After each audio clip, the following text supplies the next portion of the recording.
안녕하세요, 김호준입니다. 유럽연합과 독일 공정위가 독일 자동차 업체들의 카르텔 혐의를 조사 중입니다. 1990년대부터 폭스바겐, 다임러, BMW, 아우디, 포르쉐 등 세계적인 독일 자동차 회사들이 카르텔을 구축해서 엔진부터 배출가스 시스템까지 수시로 만나 담합해왔다는 혐의입니다. 예를 들어서 미세먼지 주범으로 알려진 질소 산화물 저감을 위한 탱크 규격과 화합물의 비율을 서로 담합해 제조 원가가 더 커지지 않도록 탱크 크기를 몰래 합의하는 식입니다. 이렇게 되면 미세먼지를 줄이기 위해 더 큰 탱크를 설치하는 노력을 어떤 업체도 하지 않아도 되는 거죠. 실제 이렇게 담합된 탱크의 규격은 질소 산화물을 정화하는 데 충분치 않다고 합니다. 2년 전 폭스바겐의 디젤차 배기가스 조작 사건으로 시작된 이 디젤 게이트는 이제 모든 독일차로 확대되는 양상입니다. 최고의 기술력, 최고의 기업 이미지, 세계 최고 자동차를 만든다 평가받던 독일 기업들이 알고 보니 20년간 소비자를 집단으로 기만해왔던 겁니다. 이 사건을 지켜보며 우리 공정위를 생각합니다. 지난 20년간 독일의 공정위보다 우리 공정위가 더 엄격했겠는가? 우리 공정위를 빠져나간 사건들은 얼마나 많았겠는가? 김상조 위원장의 건투를 빕니다.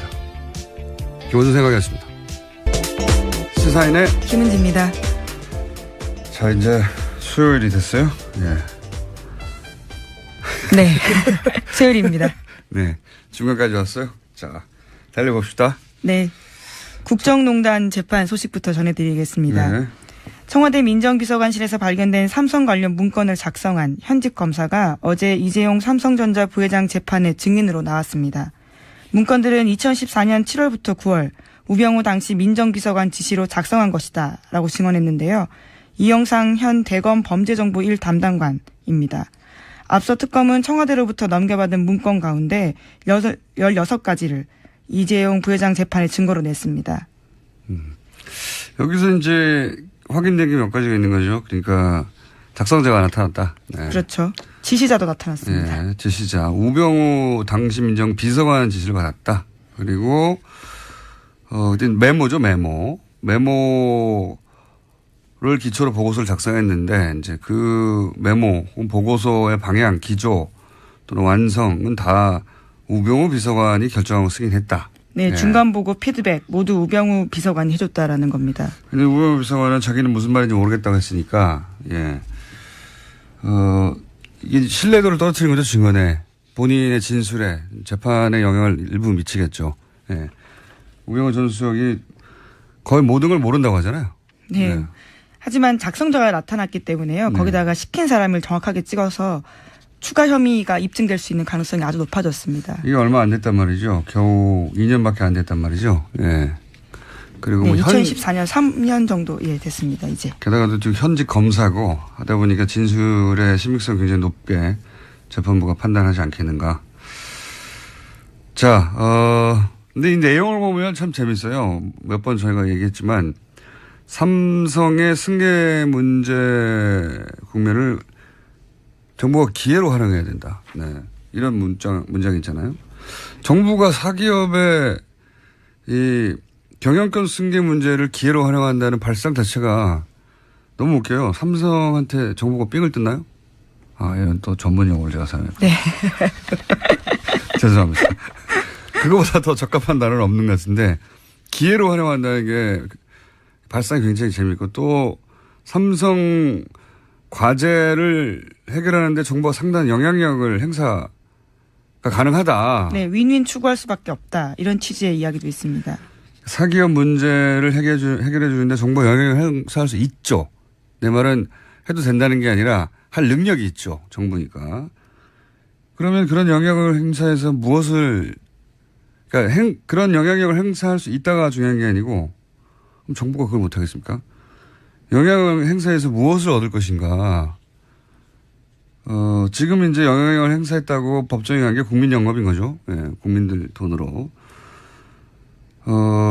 정부가 영향력을 행사해서 삼성이 원하는 걸 갖도록 해주고 그 반대급부로 그럼 뭘 받았나? 지금 최순실이 받아낸 현금과 말 지원 등등이 아니냐 뭐 이렇게 법정에 가 있는 상태인데 그 첫 출발이 되는 이제 보고서를 작성한 사람이 나타나서 지시를 받아서 작성했다. 네, 설사 정부에서 그런 고민을 했다고 하더라도 민정비서관실 업무였는지에 대해서는 여전히 강한 의문이 들 수밖에 없습니다. 정부가 이런 고민한 자체도 말이 안 되지만 이걸 민정비서관실에서 왜 했느냐. 민정비서관실에서 최순실 관련 일들을 많이 했다는 건 어제 민정비서관실에서 체육 관련 지시가 내려왔다는 김종 전 차관의 진술도 있었잖아요. 예. 그리고 이제 박헌영 K스포츠재단의 과장입니다. 예, 박헌영 과장도 그런 말을 했죠. 민정 쪽에서 K스포츠재단의 인사 를 검토를 했다. 예, 누가 실제로 관련된 보고서들을 가지고 있습니다. 박 과장 같은 경우에는. 그러니까요. 네. 그러니까 민정이 담당이었던 것 같아요. 최순실 씨하고 직간접으로 연결된 사안들은 그렇게 보여집니다. 자, 어제 그래서 하여튼 쓴 사람이 나타났고요. 발견된 문서 중에. 다음 뉴스는요? 네, 계속해서 이재용 삼성전자 부회장 재판 소식 전해드리면요. 어제는 또 특검에서 장충기 전 삼성 미래전략식 사장의 휴대전화 속 문자 메시지도 공개했습니다. 특검은 공소유지에 도움되는 부분만 발췌했다면서 2014년부터 2016년 장 전 사장의 문자 메시지 80여 건을 추가 증거로 냈습니다. 여기 내용을 보시면 굉장히 눈에 띄는 것들이 있는데요. 우선은 이현수 전 국정원 기조실장과 문자 메시지를 주고받는 게 있습니다. 여기서 엘리엇 관련돼서 정보를 서로 주고받고요. 뿐만 아니라 김영태 SK 부회장 같은 경우에는 특정 의원을 콕 찍어서 문제가 된다라고 이야기도 해주고 있습니다. 정도원이가 삼성 합병에 대해 까맣게 얘기하며 정기국회 때 반드시 증인 채택 운운합니다. 시간 될 때 손길 한번 내밀어야 된다. 이런 문자도 보내고요. 손길 내밀어야 한다. 네, 또 신원이 확인되지 않은 발신자가 장충기 전 사장한테 이런 내용도 이야기하는데요. 김비식 의원한테 어제 관련된 이야기를 해놨는데 자꾸 엘리엇 이야기를 하면 우려가 있다라는 말을 했다라는 겁니다. 삼성의 사장과 그리고 국정원의 고위 간부가 네, 핵심 간부죠. 기조실장이면요. 문자를 주고 받았는데 그 문자의 내용이 삼성 합병과 관련된 것이고 그러니까 외국의 사기업이죠. 네. 외국 사기업의 현황을 국정원이라고 저절로 아는 건 아니란 말이죠. 여기도 관계자를 만나 더 알아보려고 한다. 이렇게 나왔는데. 네, 그렇습니다. 네. 그냥 안 게 아니고 알아본 거예요. 네. 삼성 합병에 관련된 정보를 국정원이 알아봐서 넘겨준 건데 이게 국정원이 이미 취득해 있던 정보를 사기업에 넘겼으면 국정원법 위반이고요. 네. 네. 국정원은 사기업 잘 내라고 하는 데가 아니거든요. 네, 전혀 아닙니다. 사기업의 승계를 도와주기 위해서 존재하는 기관이 아니에요. 말도 안 되는 거죠. 예, 국가정보원입니다. 국가를 위한 정보를 취득하는 것이죠. 그게 아니라 만약에 사기업의 부탁을 받고 그 정보를 취득해서 알려준 거면 이거는 국정원은 대통령 직속기관인데 대통령 직속기관을 삼성이 쓴 거죠. 네. 삼성공화국이란 말이 그냥 비유가 아니라 진짜인 거죠. 예. 어느 쪽이든 간에 문제가 되는 건데 그런 문자가 어제 공개가 됐습니다. 예. 대단하네요. 네, 삼성의 힘을 속칭 느낄 수 있게 해주는 상황들이어서 특검이 어제 공개했다라는 겁니다. 그러니까요. 예. 그러니까 청와대만 움직인 게 아니라 국정원도 움직인 것 같고 국정원이 이렇게 한 게 단순히 국정원의 자체적인 판단인가 아니면 청와대가 협조해 주라고 한 건지 그건 모르겠지만 어떤 경우든 이건 문제가 아주 큽니다. 국가정보원을 사기업에 이렇게 이용했다는 게. 이거를 개인의 일탈 정도로 몰고 가겠죠. 뭐 아는 사이라서 그랬다는 말도 안 돼요. 네, 실제로 어제 그렇게 삼성 쪽 변호인들은 변론했습니다. 친하기 때문에 주고받은 사이다 정보를. 예. 그렇게밖에 말할 수가 없죠. 문자가 나와버렸으니까. 네, 중학교 선배로 친한 사이다. 친해도 이런 건 할 수 없는 거고. 그럼요. 친하면 더더욱이 안 되는 거고요. 예. 친해서 그렇게밖에 말할 수는 없었겠지만 여하간 이게 이제 더 들어가서 결국 국정원이 자체적 판단인지 국정원이 그런 지시를 받은 건지 아니면 삼성이 로비를 한 건지 따져봐야죠. 예. 큰 문제라고 생각합니다. 아주. 자, 다음 뉴스는요? 네, 8월 1일부터 주요 사건의 1, 2심 판결 선고가 TV로 생중계됩니다. 관련된 규칙이 개정됐기 때문인데요. 이에 따라서 8월 말, 10월 말 각각 열릴 예정인 이재용 삼성전자 부회장과 박근혜 전 대통령 1심 재판 선고가 생중계될지 주목됩니다. 우선 양쪽은 모두 반대하고 있습니다. 그렇겠죠. 예. 박근혜 전 대통령 측과 삼성 측에서는 이제, 지면으로만 보도되는 것하고 다르게 영상으로 나올 경우에, 그 이미지가 남으니까. 그런데 이제 생중계 반대하면서 박근혜 전 대통령 측에서 한 반대의 변이 재밌네요. 예. 네, 1심 재판이 진행되는 와중에 생중계가 허용된 배경이 의심스럽다. 공정한 재판을 받기 위해 생중계를 거부할 것이다. 라고 말했습니다. 허용된 배경은 전국의 판사들입니다. 네, 그렇죠. 전국의 판사들이 모여서 투표를 했어요. 네, 지난달 설문조사 했는데요. 전국 네. 판사의 68% 가까이가 네. 이렇게 해야 된다라고 답했습니다. 그렇죠. 더군다나 탄핵 심판도 생중계 됐었잖아요.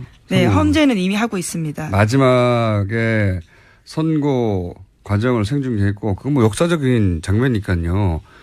그게 이제 재판관 몇 명만 알고 끝날 일이 아닌 것이, 그걸 이뤄내는 것 자체가 그 겨울에 예, 국민의 뜻들이 예, 반영된 것이죠. 뭐 1000만 이상의 사람들이 나가서 만들어낸 거잖아요. 그러니까 재판관 몇 명만 공유하고 말 일이 아닌 거죠.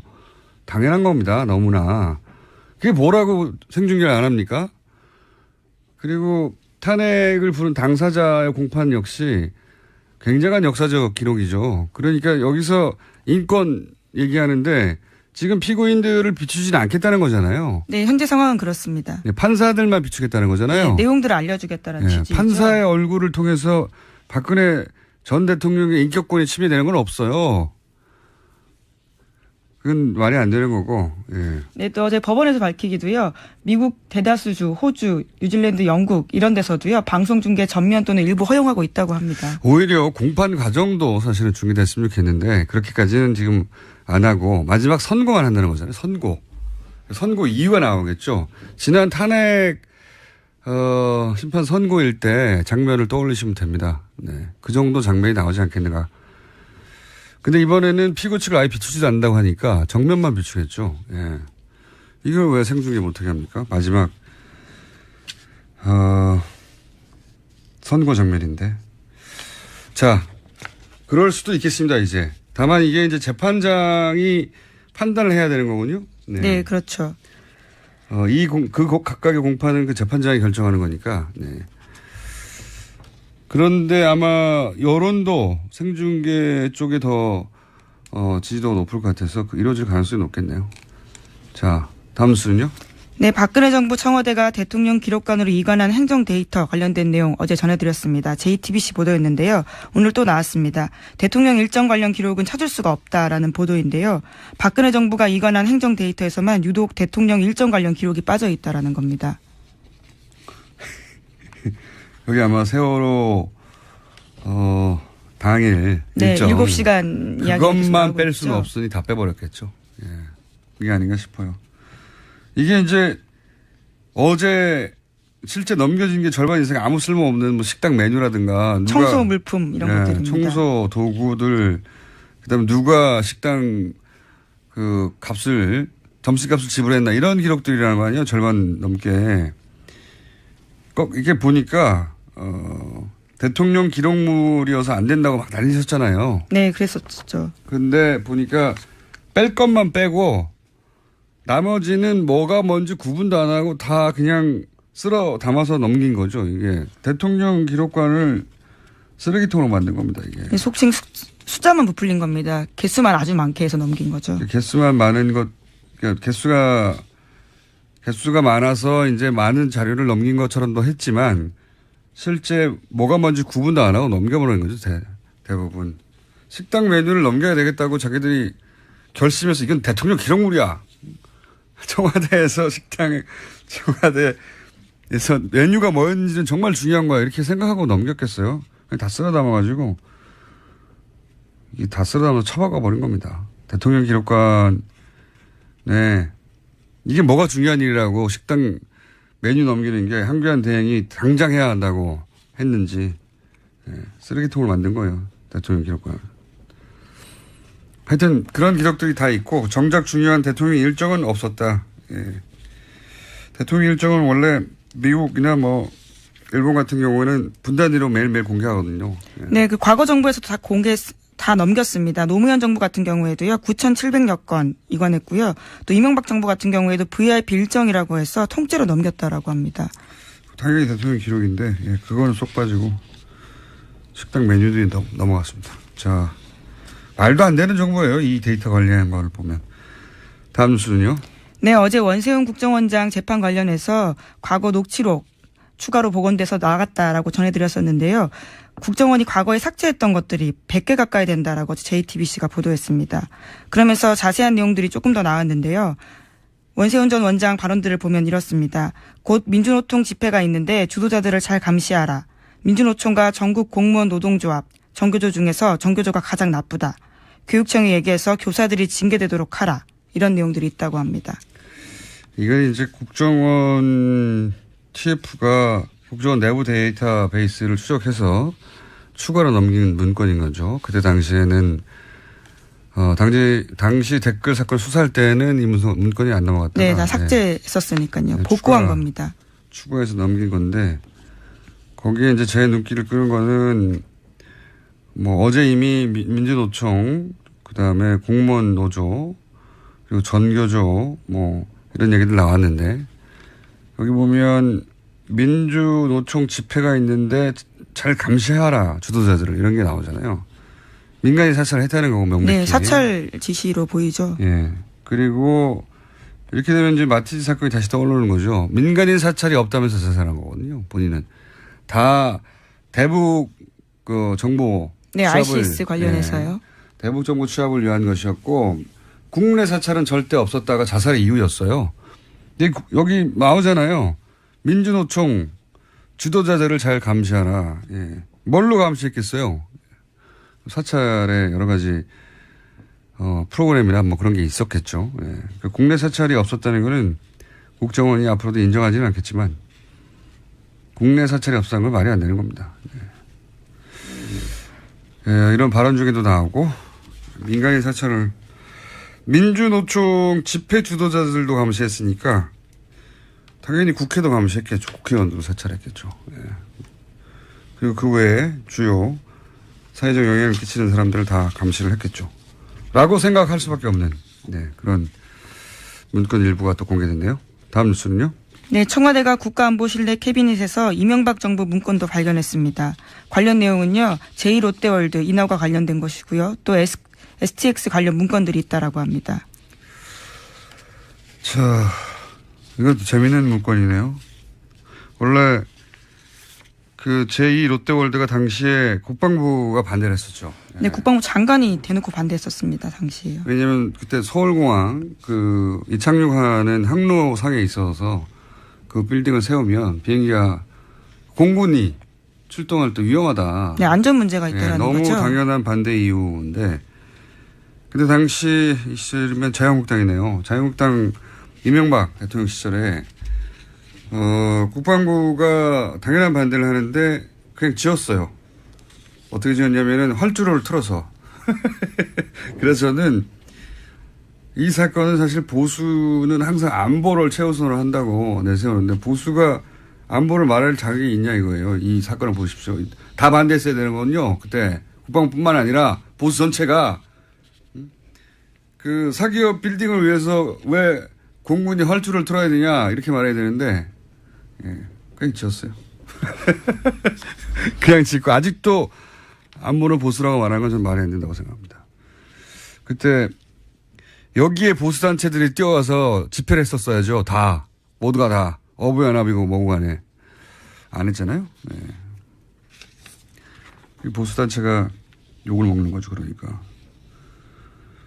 자, 다음 뉴스는요. 네, 박근혜 전 대통령 5천 살인 사건 관련해서 일부 단서가 되는 기록이 공개됐습니다. 시사인 보도인데요. 살인 사건 당시 박용철, 박영수 씨의 휴대전화 통화 내역 단독 입수해서 분석했습니다. 관련해서 주목되는 사람은 황선웅 씨인데요.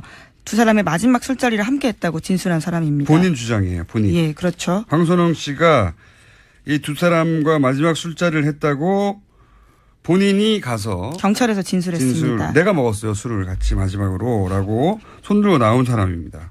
네. 그리고 사건 당일 날요, 경찰에 가서 이렇게 이야기했습니다. 평소 변사자들과 자주 연락하지도 않았고, 한동안 연락하지 않아서 최근에 어떻게 지냈는지 모른다라고 했거든요. 경찰에 그렇게 진술을 했는데. 예. 하지만 저희가 확보한 통신 기록 자료들을 보면요, 한 달 동안 굉장히 많은 통화를 했습니다.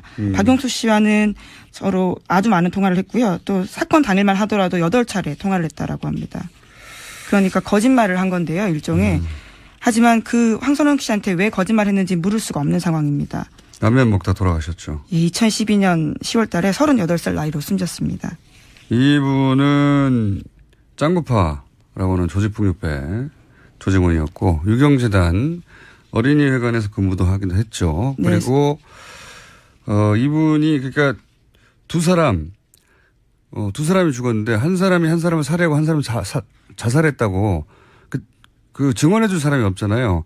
가장 먼저 나와서 이 두 사람과 내가 술자리를 했다고 했던 사람이고 그때 어디서 술을 마셨냐고 했냐면 스테파라고 하는 어떤 그 술집에서 술을 마셨다. 1차 술자리 집을 그렇게 이야기했었죠. 네. 그리고 나서 그렇지만 나는 그들과는 그렇게 통화가 없었다고 했는데 이번에 이제 밝혀진 거는 통화를 자주 했다는 거고 그리고 사실 경찰이 초동 수사, 그러니까 재수사를 해야 되는 게 초수사 말이 안 되는 것이요. 황선홍 씨가 스테파에 있었다고 했잖아요. 마지막으로. 그러면 위치 추적을 해야 되잖아요. 네, 스테파 다음에 또 다른 노래방이 있긴 합니다. 네. 네. 그러니까 마지막 술자리를 했다는 게. 네, 그렇죠. 1차, 2차 모두요. 네, 그 자리였으니까 스테파에서 마셨다고 하니까 그러면 정말 스테파에 있었는지 휴대폰 위치 추적을 해보면 되잖아요. 통화 내역과. 근데 스테파가 저희도 몰랐는데 저희는 재판을 받다가 이제 소위 살려고 발버둥 치면서 저랑 주진우 기자가 확인해 보니까 스테파가 없어요. 거기에. 네. 강남구청에서 상호불상이라고 나왔죠. 네, 스테파가 없는 곳이라는 없고, 겁니다. 그러니까 이 세 사람이 마지막 술자리를 스테파에서 같이 했다는 건 거짓말이고 그 거짓말을 밝혀내는 거는 통화 기록이나 위치 추적으로 아주 쉽게 할 수 있었는데 안 했다는 겁니다. 경찰이. 근데 이분에게 물어볼 수가 없는 게 돌아가셨어요. 라면 먹다가. 이분이 분명히 진실의 일부를 알고 있었을 텐데. 네. 네, 살인사건이 일어난 그 다음에 숨졌습니다. 안녕하세요. 김호준입니다. 유럽연합과 독일 공정위가 독일 자동차 업체들의 카르텔 혐의를 조사 중입니다. 1990년대부터 폭스바겐, 다임러, BMW, 아우디, 포르쉐 등 세계적인 독일 자동차 회사들이 카르텔을 구축해서 엔진부터 배출가스 시스템까지 수시로 만나 담합해왔다는 혐의입니다. 예를 들어서 미세먼지 주범으로 알려진 질소 산화물 저감을 위한 탱크 규격과 화합물의 비율을 서로 담합해 제조 원가가 더 커지지 않도록 탱크 크기를 몰래 합의하는 식입니다. 이렇게 되면 미세먼지를 줄이기 위해 더 큰 탱크를 설치하는 노력을 어떤 업체도 하지 않아도 되는 거죠. 실제 이렇게 담합된 탱크의 규격은 질소 산화물을 정화하는 데 충분치 않다고 합니다. 2년 전 폭스바겐의 디젤차 배기가스 조작 사건으로 시작된 이 디젤 게이트는 이제 모든 독일차로 확대되는 양상입니다.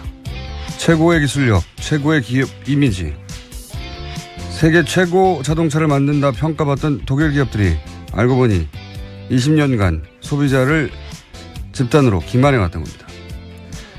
이 사건을 지켜보며 우리 공정위를 생각합니다. 지난 20년간 독일의 공정위보다 우리 공정위가 더 엄격했겠는가? 우리 공정위를 빠져나간 사건들은 얼마나 많았겠는가? 지금 이제 영향력을 행사했다고 법정에 간 게 국민영업인 거죠. 네, 국민들 돈으로. 정부가 영향력을 행사해서 삼성이 원하는 걸 갖도록 해주고 그 반대급부로 그럼 뭘 받았나? 지금 최순실이 받아낸 현금과 말 지원 등등이 아니냐? 뭐 이렇게 법정에 가 있는 상태인데 그 첫 출발이 되는 이제 보고서를 작성한 사람이 나타나서 지시를 받아서 작성했다. 네, 설사 정부에서 그런 고민을 했다고 하더라도 민정비서관실 업무였는지에 대해서는 여전히 강한 의문이 들 수밖에 없습니다. 정부가 이런 고민한 자체도 말이 안 되지만, 네. 이걸 민정비서관실에서 왜 했느냐. 민정비서관실에서 최순실 관련 일들을 많이 했다는 건 어제 민정비서관실에서 체육 관련 지시가 내려왔다는 김종 전 차관의 진술도 있었잖아요. 예. 그리고 이제 박헌영 K스포츠재단 K스포츠재단의 과장입니다. 예. 예, 박헌영 과장도 그런 말을 했죠. 민정 쪽에서 K스포츠재단의 인사 를 검토를 했다. 예, 누가 실제로 관련된 보고서들을 가지고 있습니다. 박 과장 같은 경우에는. 그러니까요. 네. 그러니까 민정이 담당이었던 것 같아요. 최순실 씨하고 직간접으로 연결된 사안들은 그렇게 보여집니다. 자, 어제 그래서 하여튼 쓴 사람이 나타났고요. 발견된 문서 중에. 다음 뉴스는요? 네, 계속해서 이재용 삼성전자 부회장 재판 소식 전해드리면요. 한다고 하잖아요. 네. 하지만 작성자가 나타났기 때문에요. 거기다가 시킨 사람을 정확하게 찍어서 추가 혐의가 입증될 수 있는 가능성이 아주 높아졌습니다. 이게 얼마 안 됐단 말이죠. 겨우 2년밖에 안 됐단 말이죠. 예. 그리고 네, 2014년 3년 정도 됐습니다. 이제. 게다가 또 현직 검사고 하다 보니까 진술의 신빙성 굉장히 높게 재판부가 판단하지 않겠는가. 자, 근데 이 내용을 보면 참 재밌어요. 몇 번 저희가 얘기했지만 삼성의 승계 문제 국면을 정부가 기회로 활용해야 된다. 네. 이런 문장이 있잖아요. 정부가 사기업의 이 경영권 승계 문제를 기회로 활용한다는 발상 자체가 너무 웃겨요. 삼성한테 정부가 삥을 뜯나요? 이건 또 전문 용어를 제가 사용했고. 네. 죄송합니다. 그거보다 더 적합한 단어는 없는 것 같은데 기회로 활용한다는 게 발상이 굉장히 재미있고 또 삼성 과제를 해결하는데 정부가 상당한 영향력을 행사가 가능하다. 네, 윈윈 추구할 수밖에 없다. 이런 취지의 이야기도 있습니다. 사기업 문제를 해결해 주는데 정부가 영향력을 행사할 수 있죠. 내 말은 해도 된다는 게 아니라 할 능력이 있죠. 정부니까. 그러면 그런 영향력을 행사해서 그런 영향력을 행사할 수 있다가 중요한 게 아니고 그럼 정부가 그걸 못하겠습니까? 영향을 행사해서 무엇을 얻을 것인가. 어제는 또 특검에서 장충기 전 삼성 미래전략측 사장의 휴대전화 속 문자 메시지도 공개했습니다. 특검은 공소유지에 도움되는 부분만 발췌했다면서 2014년부터 2016년 장 전 사장의 문자 메시지 80여 건을 추가 증거로 냈습니다. 여기 내용을 보시면 굉장히 눈에 띄는 것들이 있는데요. 우선은 이현수 전 국정원 기조실장과 문자 메시지를 주고받는 게 있습니다. 여기서 엘리엇 관련돼서 정보를 서로 주고받고요. 뿐만 아니라 김영태 SK 부회장 같은 경우에는 특정 의원을 콕 찍어서 문제가 된다라고 이야기도 해주고 있습니다. 정두원이가 삼성 합병에 대해 까맣게 얘기하며 정기국회 때 반드시 증인 채택 운운합니다. 시간 될 때 손길 한번 내밀어야 된다. 이런 문자도 보내고요. 손길 내밀어야 한다. 네, 또 신원이 확인되지 않은 발신자가 장충기 전 사장한테 이런 내용도 이야기하는데요. 김비식 의원한테 어제 관련된 이야기를 해놨는데 자꾸 엘리엇 이야기를 하면 우려가 있다라는 말을 했다라는 겁니다. 삼성의 사장과 그리고 국정원의 고위 간부가 핵심 간부죠. 기조실장이면요. 문자를 주고 받았는데 그 문자의 내용이 삼성 합병과 관련된 것이고 그러니까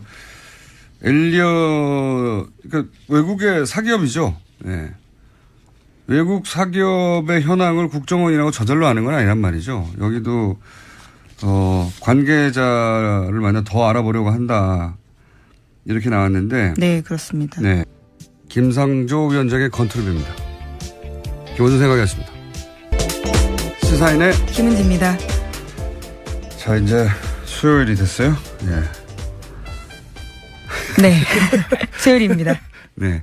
중간까지 왔어요. 자, 달려봅시다. 네. 국정농단 재판 소식부터 전해드리겠습니다. 네. 청와대 민정비서관실에서 발견된 삼성 관련 문건을 작성한 현직 검사가 어제 이재용 삼성전자 부회장 재판에 증인으로 나왔습니다. 문건들은 2014년 7월부터 9월 우병우 당시 민정비서관 지시로 작성한 것이다 라고 증언했는데요. 이영상 현 대검 범죄정보 1 담당관입니다. 앞서 특검은 청와대로부터 넘겨받은 문건 가운데 16가지를 이재용 부회장 재판에 증거로 냈습니다. 여기서 이제 확인된 게 몇 가지가 있는 거죠. 그러니까 작성자가 나타났다. 네. 그렇죠. 지시자도 나타났습니다. 네, 지시자. 우병우 당시 민정 비서관 지시를 받았다. 그리고, 메모죠, 메모. 메모를 기초로 보고서를 작성했는데, 이제 그 메모, 보고서의 방향, 기조 또는 완성은 다 우병우 비서관이 결정하고 쓰긴 했다. 네, 네. 중간 보고 피드백 모두 우병우 비서관이 해줬다라는 겁니다. 근데 우병우 비서관은 자기는 무슨 말인지 모르겠다고 했으니까, 예. 이게 신뢰도를 떨어뜨린 거죠, 증언에. 본인의 진술에 재판에 영향을 일부 미치겠죠. 예. 우병우 전 수석이 거의 모든 걸 모르